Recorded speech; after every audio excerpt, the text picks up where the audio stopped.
Welcome to another edition of The Conversation. I'm New Barretto. The Conversation, we talk about different things going on in the city. It's a huge, I think this is a historic election coming up. Part of the most, I say, divisive election I've ever remembered in my lifetime. I'm here with a very good friend of mine, former Director of Communication, Peter Czymbor. We decided to have a Director of Communications show, former Director of Communications show. So Peter put out a status up on Facebook with his election predictions. So I said, Peter, why don't you come on The Conversation, man? Let's talk about it. Let's make it official. Peter, thanks for coming on. Thank you so much for having me, Newbie. And before we get into anything in regards to this forthcoming presidential election tomorrow, I just want to point out for all of your listeners, with us doing this podcast in the realm of a non-visual medium, despite you calling for Cam Newton's trade yesterday, you are rocking a Cam Newton jersey right now. Listen, I bought this jersey for $100, so I'm going to wear this thing out. You know, I'm not going to wear it in public, but dude, I bought it for $100, man. That's probably the worst investment in my life. While the honeymoon period is over between Patriots fans and Cam Newton, I am not calling for his benching or his trading just yet. I think pre-COVID Cam Newton was a very impressive New England Patriots team, and post-COVID Cam Newton has been a disaster, but I think that there's still time for the Patriots to get some things going. So the coronavirus caused that fumble? The coronavirus caused the interception. You don't add 2 + 2 and get 17, Newbie. Okay. But when Cam Newton got COVID, and COVID went throughout the New England Patriots organization, and they played 2 consecutive games without practicing, they looked like a high school football team, and they've never recovered. If they don't beat the New York Jets this coming week, who are the equivalent, in my opinion, of a high school football team, then I'm all on board with everything you said yesterday. But I think there's still some time for the Patriots to work some things out. You think they have a shot still of making the playoffs and making it interesting? Or make it interesting. Not even make the playoffs. Make it interesting. My original prediction was a 9-7 season, maybe sneaking in as a wild card. I think we're looking more like a 7-9, but I'm not throwing the towel just yet. I think they'll beat the Jets this weekend. Then the defining game for this team will be the week after when they have the Baltimore Ravens. If they can defeat the Baltimore Ravens, then there's life, and people are going to say, well, they're not going to beat the Ravens. Well, let's put this in perspective. Pre-COVID Cam, they were very close to beating the Seattle Seahawks, a play away, and they actually played Kansas City fairly competitively as well. If they had me out there, they probably would have won the game. I mean, any type of human behind that than Hoyer. I mean, that was caca. That was straight caca. There was some situations in that game that were just head scratching. You don't want to be that guy yelling from your couch at what to do because you're not in that situation. But you're like, the way he handled the clock at the end of the first half of that Kansas City game was just mind-boggling. So I'm not throwing the towel just yet. Why is Charlie Baker throwing me in jail? He put the handcuffs on me. I can't go to the club. Listen. I'm not reckless. I'm actually, this podcast right here, we actually have plexiglass. Okay, I'm probably the most non-reckless person in COVID. I always have my mask on. I'm all about it. I'm all about it because it's a serious issue. But God damn it, man. I mean, so I have some information for you. Shut down. I mean, I have some information for you, Newbie. Okay. And I'm not gonna divulge my source on this, but Rudy Giuliani handed me some information that was on a laptop that Charlie Baker left with some guy. And Charlie Baker's been emailing with that girl you're supposed to be taking to the comedy club. Oh, yeah. And knowing that you had your moment first, wanted to eliminate it, and now he is going to have his moment with her. I made all of that up, of course. Probably. Yeah, listen, man, I mean, like, I understand the seriousness of the issue. I do. I'm not one of those people, I'm not one of those people. Having said that, we are big boys and big girls, and we have to be able to make some decisions. That's all I'm saying. We're big boys and big girls, and you give us the ability to make a decision. So, whatever. Well, listen, we're going to do election. This is an election podcast, Newbie. Yeah. So, but I think that a lot of this election is a referendum on coronavirus and how the government has handled it. If we can segue into the election through that, I would say this. And listen, I used to be a diehard Democrat. Now I'm a Democrat. I'm not a diehard no more. I think the party's failed us. But let me just say this. In terms of Donald Trump, his response to the coronavirus in January, or non-response, I should say, in January, is fireable. Now, listen, you may say the economy was awesome, which it was. The economy was doing great, and he was doing this, that, and the other. But you could do something at work and be an awesome worker and do one stupid thing, and everything else you do is kind of, you know what, you gotta go, kid. So I think that's, if he loses tomorrow, it's going to be strict on the coronavirus. I mean, and his non-response in January. I truly believe that had he had a response and took it seriously, I didn't take it seriously, but I didn't have the information that the president has. I thought it was just, okay, Zika, Ebola, we hear this all the time, swine flu, I'm like, all right, it's just another one of those things. But the information that he had and not reacting, had he reacted earlier, I truly believe now we would have been fairly back to normal. I'm not naive to think that coronavirus is not going to hit the United States, it hit the whole world. But I think we would have been fairly back to normal had we had a better reaction. And it's been the leadership has been so incompetent. It's fireable. It's fireable, but I still think he's going to win tomorrow. So what you referenced at the beginning of this podcast, after we got through Cam Newton and Charlie Baker affecting your dating life, was that I put out a Facebook status yesterday where I gave my official prediction for this upcoming presidential election. Now, with that being said, from the local level to the national level, the weekend before an election, I have never been wrong picking a winner. I have been wrong with the numbers, how they're going to come in. That's almost impossible. I'll admit that, and I've been wrong on everything pretty much. So we're going to get to that in a moment. we'll get to the mayor's race and everything last year and things like that. So my prediction for this presidential race is that there's going to be a lot of states throughout the country that are close. However, Biden is going to win a lot of states close, and electorally, it is going to be a landslide. My numerical prediction is 342 to 196 in electoral votes for Joe Biden. I do not think Donald Trump will get 200 electoral votes in this election. Here's what I'm basing this off of, because I put this out on Facebook yesterday, and I sensed some of the Trump folks being a tad triggered. That Trump folks triggered? Yeah, are you kidding me? Believe it or not. That what are you talking about, man? What are you talking about, man? That I made a prediction that was not favorable to their hero. Now, I will say this. In 2016, when it was Trump versus Hillary Clinton, I predicted Donald Trump to defeat Hillary narrowly, which he did.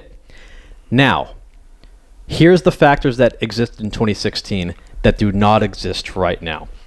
2016, Trump did not have to run on any sort of record. He was a political outsider coming to shake up the system and make it better. I think there were a lot of people that gave him a chance that I don't think are likely to give him a chance this time. He's now has a record to run on, and I think all but his most diehard supporters would say is not a particularly favorable record for him to run on. It's the old Ronald Reagan quote when he ran against Jimmy Carter. Are you better off now than you were 4 years ago? I think a lot of people ask themselves that question and say, no, they're not. The economy is complete shit. The economy is shit as a result of the handling of the coronavirus, and it's all trickled down. And there's businesses that existed 4 years ago that were thriving that are non-existent now because they could not come back and will not come back as a result of this coronavirus. Also, 4 years ago, more or less everyone voted on the same day. First Tuesday in November, Election Day. And what came down, boom, right before Election Day? You had the October surprise of Comey, the FBI, some more stuff about Hillary Clinton's emails, which was a continuing scandal throughout the entire election. And for the 48 hours, the weekend right before Election Day, you had nonstop cable news coverage of Hillary Clinton's emails, which fed right into the narrative of crooked Hillary, which is something that Trump said over and over and over again while encouraging his supporters to chant, lock her up. It played right into his hands. They caught lightning in a bottle. Now, any chance for an October surprise this time was minimized by the fact that not everyone is voting on the first Tuesday in November. You've already voted. I've already voted. Over 90 million Americans have already voted because mail-in voting and early voting is more popular than ever for reasons of convenience and reasons of people not wanting to wait in line with large groups of people on Election Day, because that is exactly in contrast to what the CDC is telling you in order to curb the spread of coronavirus. Right. The only thing that that the Trump campaign had to try to be that October surprise to paint Biden in a bad light was a fairly poorly concocted story, in my opinion, about a laptop and his son and Delaware and this and that, and it didn't stick. It did not stick, so much so that Fox News, which has been a very favorable network to Donald Trump, refused to run with the story because they just questioned the credibility. I think only the New York Post ran with it. So I think that everything is pointing in favor to a Joe Biden win this Tuesday. Like I said, I have him 342 to 196 with the electoral votes. That is based off instinct, and that is also based off polling. Now, people will say the polls were wrong 4 years ago. They were. So here's my counter argument. Okay.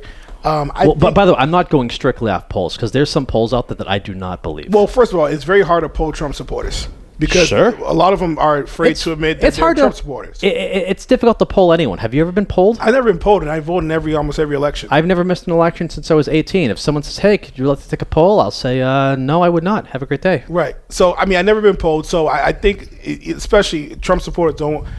Especially, in this area, they're not readily outward supporting Donald Trump.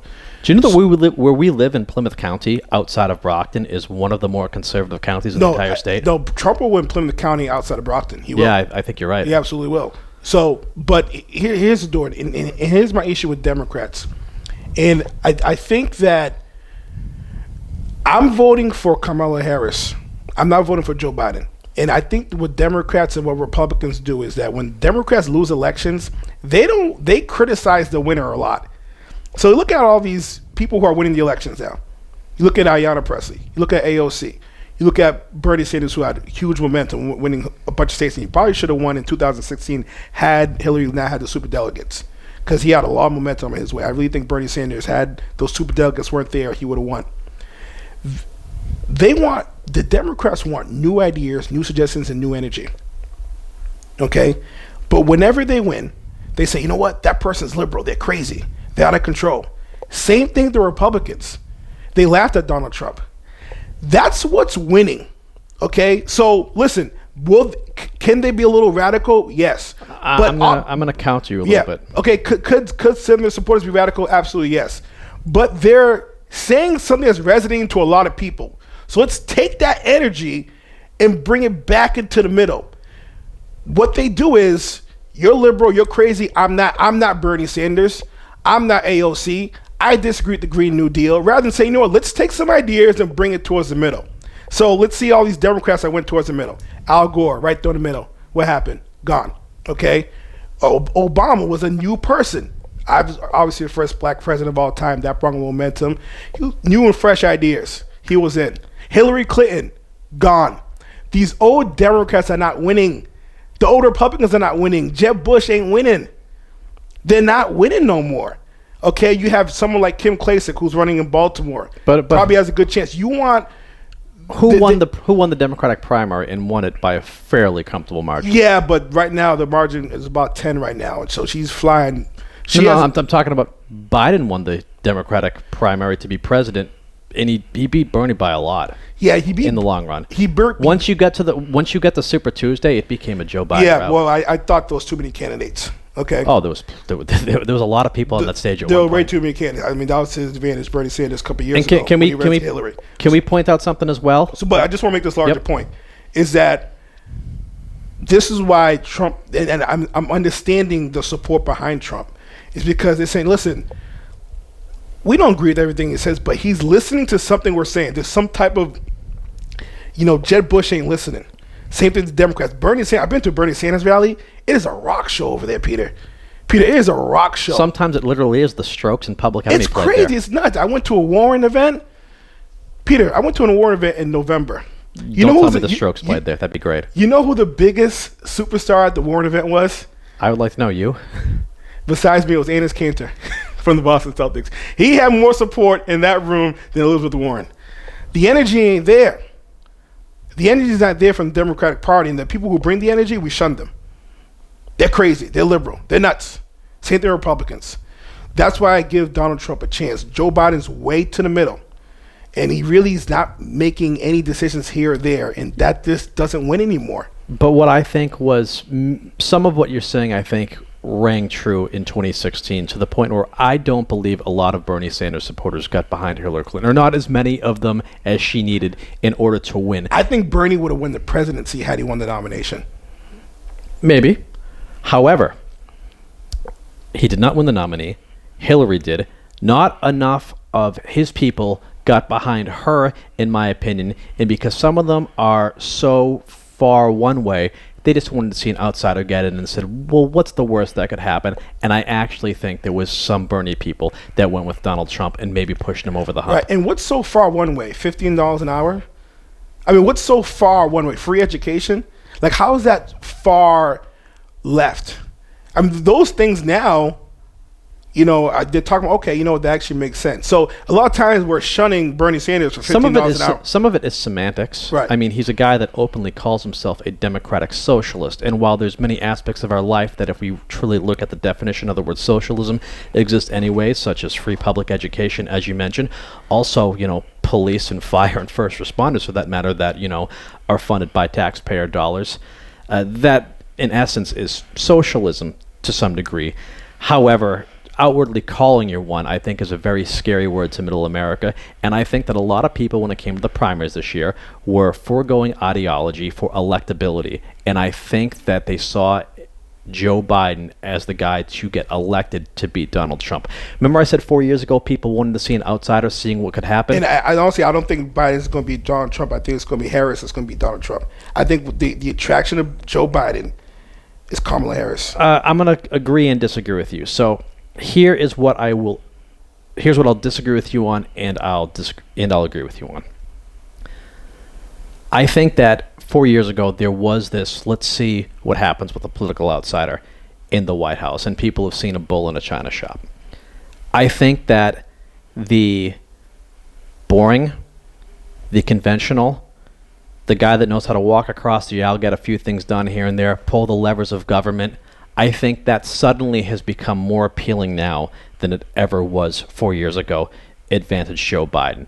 Now, that enthusiasm for Joe Biden is more enthusiasm against Donald Trump than it really is for Joe Biden. However, I think that Biden does generate some enthusiasm with Harris from folks who may have voted for Elizabeth Warren or Bernie Sanders in the primary, and I think that he has a more united front against Donald Trump than Hillary Clinton ever had. Let me give you an example of how I think the political landscape is changing. The issue I have with the establishment on both sides. Basketball, okay? It always goes back to basketball with you. Absolutely. I'm a sports guy. Give the ball to the big man, okay? Kick it out to Kobe Bryant, give it to Shaq, let him dominate inside-outside game. Okay, you have Kareem Abdul-Jabbar, Magic Johnson. You know, you have, McHale. A lot of Lakers references before you said McHale. McHale, Larry Bird. Okay. You know, you have a dynamic duo. You know, you have Isaiah Thomas, you have Bill Laimbeer. That's how you win games, okay? Bet you Bill Laimbeer's voting for Trump. and then from nowhere, Golden State comes from nowhere, and they win by shooting threes. That's not how you play basketball. Everyone say that's not how you play basketball. You can't play basketball shooting threes. You can't do that. You got to go to the basket. Got to play defense. You can't win basketball playing threes. Then Golden State shattered that. Now, the NBA has completely changed, and that's what's winning. Okay? So let's bring it back to the political landscape. Okay? They say, you know what? That's not how you win. That's not how you govern. That's not how you do it. That's not how you talk. That's winning. Again, we're criticizing what's winning. Golden State is winning with three-point shots. Now the league is three-pointers. Now you can't win without a three-point shooting. I'm not saying whatever Donald Trump is saying is gospel. What I'm saying is that the people who are winning. I'm not sure how Steve Kerr would feel about this analogy. The people who are winning, the Democrats who are winning, AOC, Ayanna Pressley, strong, bold opinions. The one over in Minnesota, I forgot her name. I think Elon Omar. Okay? Kim Klacik, the one in Baltimore who's running for Congress. Strong, bold, different opinions. On the Republican side, Donald Trump. Strong, bold opinions. People like it. And that's what's winning. And the one thing that's going to save Joe Biden, I think Trump's going to win by a slim margin. I hope I'm wrong because I'm a Democrat. And I think Kamala Harris, the first black vice president, would be huge for the community. I think that was their mistake, is that they embraced the middle-of-the-road candidate rather than not embracing, leading ticket Harris or even a Cory Booker or Bernie Sanders. They shunned them. I don't think the numbers support that theory, though. I mean, once you get past Iowa, New Hampshire, I think Nevada, and once you get to Super Tuesday, it really did become a Biden rout. Because everyone else dropped out. No, Bernie was still in. I mean, Cory Booker and Kamala Harris dropped out. They were in like December. They were out very early, but I mean, there was still a lot of people in at that point. Yeah, but I mean, I always say follow the money. I think the money, the people who had the money, the people who had the support, were going towards Joe Biden. No, he didn't have much money till Super Tuesday. I don't know. He didn't. I mean, he was struggling. Who was leading? So who won the Iowa? Pete Buttigieg. Pete won, and who won New Hampshire? Bernie. It's interesting. I just feel like I don't know why they went towards Joe Biden. I just think that was a bad decision. I think it was electability and not ideology. Let's look at the guys who won the primaries before Biden kicked in on the primary. Pete Buttigieg and Bernie Sanders. Bernie Sanders has that scary word socialist attached to him. You know why he lost was his hair. God damn it, fix your hair, fix your tie. He looks like a mad scientist. That's why he lost. Dude, comb your hair. And when it comes to Pete Buttigieg, who has fantastic hair, I think, I just don't think that anyone, as impressive as he was in the primary, I don't think anyone was going to look at a guy who previously his largest experience as an elected official was running a city slightly smaller than the city we live in, Brockton, right, and then running the country, despite the fact that he was very impressive on the debate stage. He has a good story, and Democrats, he served in the military. Served in the military, was gay, is gay. Served in the military. Like he stopped being gay. Yeah. Served in terms of a Democrat, that's a good story. And I think people want to prop that up a little bit. And he let's be honest, he ran fairly moderately as well. He did, yeah. But being in the military, and I think being gay did help him in terms of of what the Democrats they want to encourage inclusiveness. Yeah, I think that helped. And obviously him being moderate and him being from the Midwest, all that helped. I still think at the end of the day, I think that Joe Biden is going to win on Tuesday. I don't think the majority of America wants another 4 years of Donald Trump. And I think that him and his campaign team caught lightning in a bottle 4 years ago, and I don't think they'll be able to catch that again. And a few factors that played to his advantage, which factored into me making my pick for Donald Trump to defeat Hillary 4 years ago, that are not playing into this one, is all the polls had Hillary winning 4 years ago. But the press coverage was against her the weekend before Election Day, and the energy at their rallies was very much in favor of Donald Trump. They were the far more enthusiastic audience. And right now as well, too. But it doesn't matter right now, and I'm going to tell you why it doesn't matter right now. When the general consensus is not to gather in large groups of people, and Donald Trump is still gathering in large groups of people, whereas Biden is not, it might be because Biden and his supporters are more sensible to what doctors are saying than what Donald Trump and his supporters are. I don't think it plays nearly as strongly, if strong at all right now, compared to how it did 4 years ago. I don't think it's a litmus to who is having more success on the campaign trail, if that makes sense. Hey, Peter, the only one way to find out, listen, you've been around these predictions. I said Jimmy Pereira was going to win last year by a whisker, and he lost by maybe 15 points or something like that. So I've been wrong on. So let's get to this. One thing that I have not said yes on this podcast. We got 2 minutes left, so make it quick. I have not said this in the podcast yet. One thing that makes me confident of a Joe Biden win this Tuesday more so than anything is the fact you think Trump is going to win, because I've never met anyone more wrong ever than you on political predictions. I know I'm very wrong all the time. I don't even remember the one you just mentioned. I hope I'm wrong this time, but I remember the guy that you said would beat him in the primary who came in 6th. I will not mention their names because they're all local, and I was like, no, but you serious? What's funny? I have red newbie production hats. I can't give those away for free because everyone thinks it looks like a MAGA hat from the back. I miss the days when they were the backwards red hats of Fred Durst in the late 90s, newbie. Peter, we'll see what's happening. Listen to the conversation. We'll be back, Peter. You're always welcome. And listen, let's see who's right. I mean, go out and vote. November 3rd, guys. Go out and vote. And Just be safe. Don't do anything stupid. Don't Watch riot at and stuff. midnight, cable news or C-SPAN. They go live to Dixville Notch, New Hampshire, where the 11 people in that town count their ballots. It's fantastic. It's the greatest, ridiculous democracy you'll ever see live on TV.